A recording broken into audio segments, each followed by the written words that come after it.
The internet is full of people giving tips, and I am one of those people. You can find tips everywhere, on podcasts, on YouTube, articles, everywhere. What I think is missing, or what I think there's a lack of, is questions. Good questions. Questions that can help you find your own way to do things, to achieve what you want to achieve. So in this video, or in this podcast, if you're listening to the podcast, I'm going to ask you 5 questions that could help you write a tiny book, can help you find your own way to write a tiny book. I talked about writing a tiny book before. I believe anyone can write a tiny book, and by tiny book I mean something like this, yeah, maybe 30, 100 pages.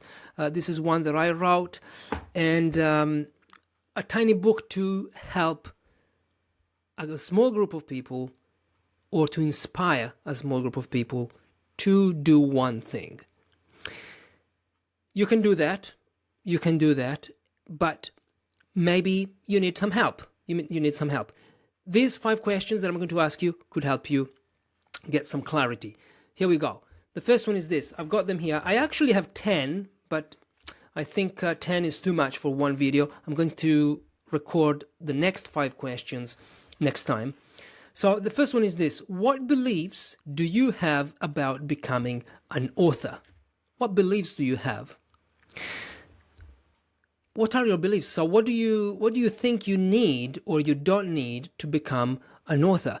Maybe you think that authors are very intelligent people, or maybe you think that authors are poor, or maybe you think that to become an author you need to write a long book, or maybe you need to have you need to be a natural talent. I don't know, whatever belief you have, write it down. I suggest writing down, so I'm giving a tip now, writing down all the beliefs that you have about becoming an author. All the good beliefs and all the bad beliefs, let's say. And then you could go through the list and decide which of these beliefs can help you. Which of these beliefs are useful to move forward. Because I believe in the in one book that I read, Useful Not True by Derek Sivers. By the way, I've got it here. Let me grab it. Useful Not True by Derek Sivers, right? The whole idea, tiny book, have a look. This is tiny, 79 pages, 80 pages. Perfect. You can read it in 1 hour, 2 hours maybe. The whole idea is that beliefs don't need to be true, they need to be useful. So if you don't need to adopt a belief because it's true, but because it helps you. So once you have that list of beliefs, which of those can help you? Because if you believe that you need to write at least 200 pages, for example, in order to become an author, that's not a useful belief. You don't need to do that. Maybe if you turn that around, you say, okay, I can write a tiny book of 60 pages. That's more manageable and doable. And so this is the first question. So what beliefs do you have? Select the ones that explore, list them out, and then see which of those can help you move forward. Second one, what excites you? Now, I said this before, it's very hard to write about something that you're not interested in. You might do that for work, like maybe you're a freelance writer, you need to write blog posts for, I don't know, a website about cutlery, and that pays the bills, right? But maybe it doesn't excite you, right? So what topics would excite you the most? What topic? What gets you out of bed? Like, for example, you have a list of 10 topics that maybe you could explore. Maybe you can write about those 10 topics, but which of those 10 is one that would really make you go, hell yeah, I wanna write about this. I really want to write a book about this, because this is crucial. Having an exciting topic is crucial. I know, because before I wrote Any Language You Want, my tiny book, before writing this book, which is a book of stories, this is a book of stories on how I learned English. Before writing that, I was writing another book called How to Learn English. And it was an instructional manual. It was very like, to learn English, you need to do this, this, and that. So it was like an instructional manual with no stories in it. Once I started writing that book, I realized that I wasn't excited about it. It was very tiring and boring. So I then decide later to write my stories. So I abandoned that project and I started a new project, because the new project was way more exciting. Writing Any Language You Want was way more exciting than writing How to Learn English. And you need that. You need to have a topic that excites you, so you can maintain that excitement, that enthusiasm throughout the writing of your book, throughout the whole process. So maybe make a list. Explore this idea. What really excites me? What's something? Because you're not writing for work. You're writing, this is a creative project. This book that you're going to write will not pay your bills, guaranteed. Or maybe you will sell many copies, but it's not something that you're doing so that you can quit your job. No, it's very hard to do that. Very hard to do that. So you're writing about something that, you can give your full self. You can give all your soul to this project. You can express everything you want to express. And it's something that it nurtures you. I think this is the correct word. It feeds your soul. So what excites you? Make a list of topics. However, and here, third question, how are you going to make it useful? So how are you going to make that topic, that book that you want to write, how are you going to make it useful? People don't read because you wrote something that excited you. Readers don't read because what you wrote in your book was exciting to you. Like, when was the last time that you bought a book because you thought, so yeah, I'm going to read this book because the writer was very excited about what he wrote in his book? We don't do that. We read a book, we watch a movie, we buy a product, we do anything because we think that thing could be useful to us. And by useful, it could be anything. Like, it could mean different things. Useful, a funny book is useful. Is useful to your soul because it's funny. You want some entertainment. You want to experience pleasure. A funny book is useful. A motivating book is useful. An how-to manual is useful. So it's crucial to have an exciting topic, exciting for you, and you need to make it useful to your reader. And I'm saying these things, I'm writing about these things in my new tiny book. It's called Tiny Book Author. There's a tiny book in you waiting to be written. This is actually something that I'm writing these days, the things that I'm saying now. And I say these things. So I say, okay, you're excited about this. You might be thrilled to write about your holiday, your trip to Algeria, I have the map here. I saw Algeria now. But what about, like, who is that going to be useful to, and how? Is it going to be a funny book of stories? Is it going to be a book where you explain what you learned about the human condition by visiting that country?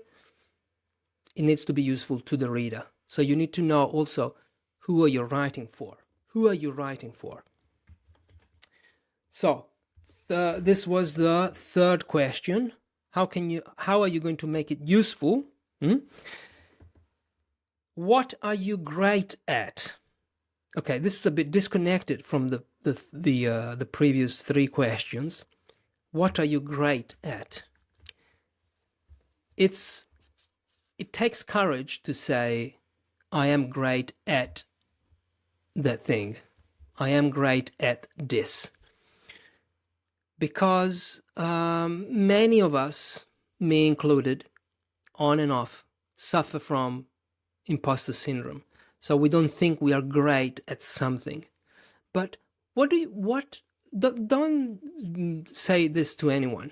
Just in your own mind, in your journal, while you're going for a walk, what are you great at? What's one thing that you're really, really good at? Not the best in the world, but you feel that, oh my God, I am so great at this. There must be something. There is something, for sure. I'm not going to tell you what I'm great at, but explore that idea. I encourage you to explore that question, because maybe in that question, in that answer, there is your book. Your book is right there. It's something, it might be there, because it's something that you have maybe a lot of experience in, or maybe you have a lot of passion, or maybe you have knowledge. Maybe you studied this topic. I think I am great at... No, I'm not going to tell you. I'll just show you the book again. Any language you want. I was great at learning English. I was great. I wrote a book on this. And I think other people can learn something from my experience, or can take some inspiration from my experience. What are you great at? Explore that idea and see if that topic excites you, and see if you can make it useful to somebody else. And you've got, that's it. Write that book. Question number 5, and this is the last one for this video. How can you spend more time with your own thoughts? How can you spend more time with your own thoughts? You may say, why are we talking about spending our time with our own thoughts? Because the spending more time with your own thoughts, it gives you that inspiration. You will notice you will find ideas during that time. Going for a walk without your phone, going on a drive, like commuting, or driving from point A to point B without music, only with your own thoughts, it has become very hard these days to do, because we have input from everywhere, from the radio, the TV, social media, internet, phone, blah, blah, blah. I find that when I'm running or walking, something happens when you just let your mind think about whatever. You don't need to have a podcast in your ears every time. I recorded a video about this, an interview with Kerri Sackville. I will post the link below. It's an interview. Kerri Sackville is the author of The Secret Life of You, which is a whole book on how how and why spending more time with your own thoughts is like, it seems that, you're not productive in that time, but a lot of things happen during that time. A lot of ideas might come up. I find that, like, the idea of my book came while I was running. It came while I was running. I thought, okay, I want to write that book. So it's something that I've already talked about before, but it's hard to put into practice. How can you do that? How can you spend more time alone with your own thoughts? Can you maybe, if you normally have podcasts in your ears while you are doing the laundry, I don't know, while you are washing the dishes, can you do it without and see what happens? A lot of creative thoughts. You will find that you will get a lot of creative thoughts, a lot of ideas in general about just letting your ideas flow without being constantly bombarded. And I'm using the term bombarding on purpose here because it's a bombardment of information. By the way, a lot of the times I find that I get creative ideas while I'm listening to podcasts. So I'm not saying from today, forget about podcasts. Don't read anything. Just spend your time with your own thoughts. No, I'm not saying that. But more time, a little bit more time with your own thoughts. And you will find also that some of those ideas that you come up with may be useful for your book, especially if you intentionally think about that. You think about ideas to include in your book. There's another book called Deep Work, famous book by Newport. I think it's in that book, or maybe in the other one, Digital Minimalism, one of the two, where he says that he goes on walks, long walks, thinking about just one thing. It's like a sort of meditation. I think it's got a name, meditating while walking, something like this, where he only thinks about that thing intentionally. So he says, okay, I'm going for a walk and I'm going to think about only this thing. As soon as he finds himself thinking about anything else, he brings the focus on that thing. And it's like meditating. When you meditate, you bring the focus on your breath. In this case, you go for a walk and you keep bringing the focus back to that idea. No phones, nothing is required here, just your own thinking. And it could be, maybe it doesn't work for you, but I invite you to explore this question. It could be a way to get more creative. And you need creativity to write your own tiny book. So, recap. What beliefs do you have about becoming a tiny author? What excites you? How are you going to make it useful? What are you great at? How can you spend more time with your own thoughts? I hope this is helpful. In the next video, next week, I'm going to ask you 5 more questions. In the meantime, let me know what you think. Let me know if there are other questions that you think we should explore more when to write our own tiny books. And if you're still here watching, I have a tiny critique group for non-fiction authors. There are 3 of us in the group right now. It's a paid group. The link is below. We help each other. We bounce ideas off each other. We give feedback on our pieces, and we meet once a month. And so far, it's been lovely. There are 2 lovely ladies there, Adriana and Lisa. We meet, we discuss, we write, we help each other write the best book we could possibly can write. That's it. Links below. Let me know what you think, and I'll see you in the next video. Bye-bye.